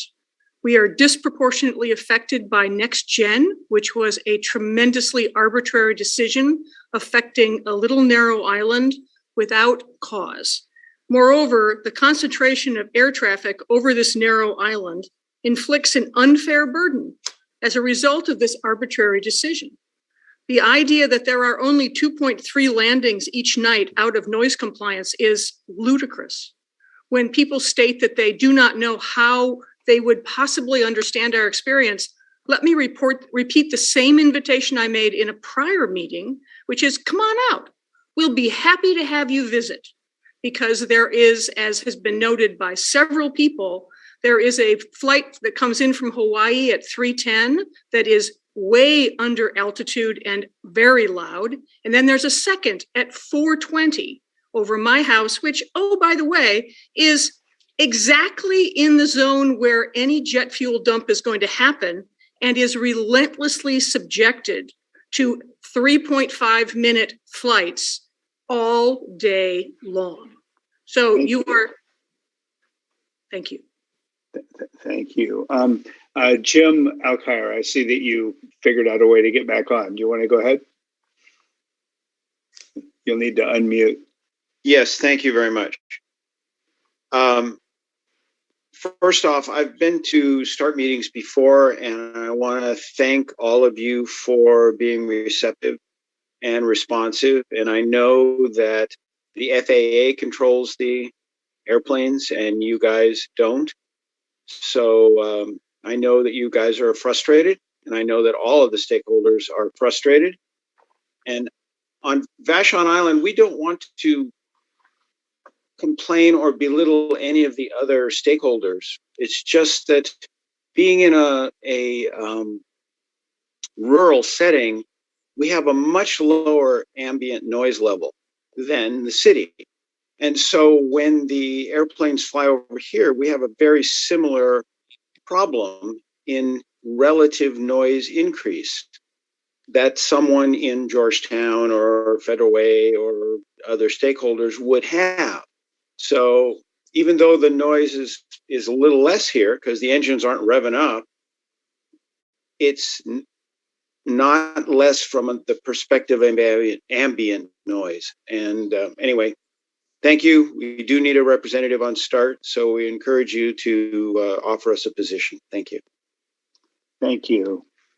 So Jamie Dulfer, Gay Detzer, and Tim Nelson.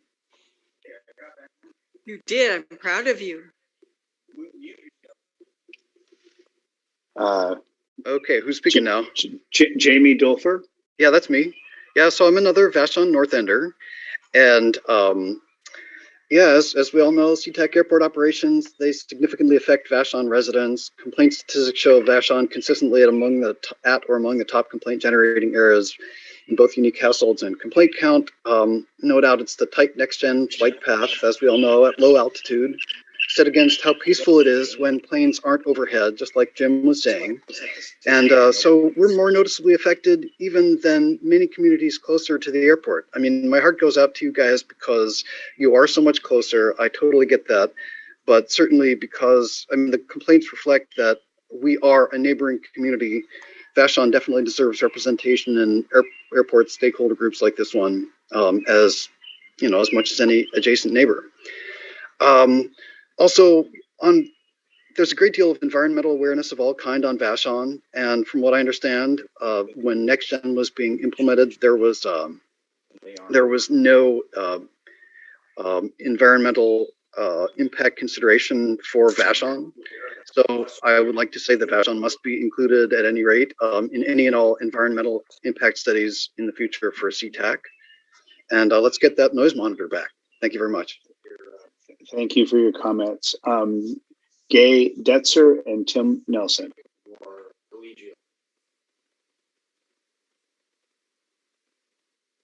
Gay Detzer. Tim Nelson.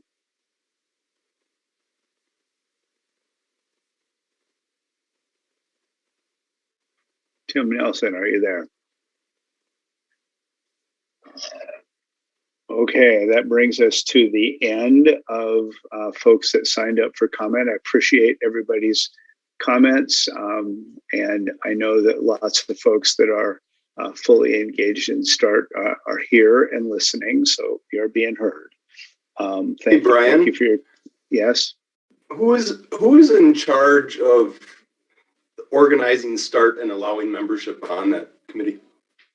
We've been through this before in START meetings. START is governed by a steering committee. The START operating procedures are on the port's website. And that steering committee had a robust discussion about Vashon's participation a few months ago, and we reported on that discussion at a START meeting, I think 2 meetings back. So you are being heard, and things are there. So it's the answer is the steering committee, and the operating procedures are on the port's website. So that brings us to the end of our agenda. The next steps will be producing a meeting summary. The next START meeting is scheduled for June 22nd. of this year, 5 to 7 p.m. We have not decided whether that's going to be an in-person, hybrid, or Zoom meeting. So next meeting will be there. It'll definitely be part of the public notice. I appreciate you all being here. I know a lot of folks stayed for well over 2 hours. So thank you for being here. We are adjourned. Will we have a member on the next